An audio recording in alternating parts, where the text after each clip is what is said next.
Le tramadol, principal traitement opioïde, continue à être utilisé de manière abusive en France, a averti jeudi l'Agence du médicament, suscitant des inquiétudes quant au risque de dépendance à ce médicament contre la douleur. L'enquête d'addictovigilance sur le tramadol montre la persistance des signalements d'abus et de dépendance dans des contextes de mésusage ou d'usage détourné, rapporte dans un communiqué l'Agence nationale de sécurité du médicament, ANSM. Le tramadol est le principal traitement de la famille des opioïdes. Ces derniers sont généralement utilisés comme antidouleurs, mais présentent un risque élevé de dépendance avec d'importants risques pour la santé.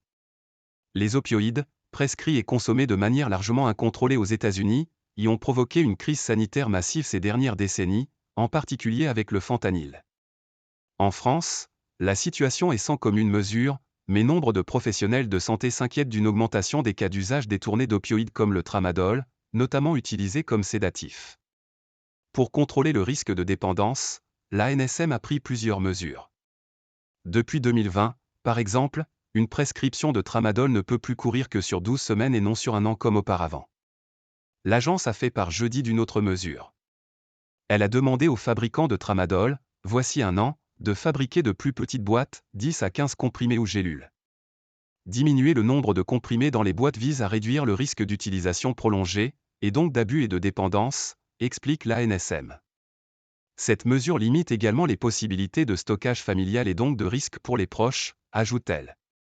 Mais les conditionnements plus importants, adaptés à des traitements de plus longue durée, restent disponibles, précise l'agence.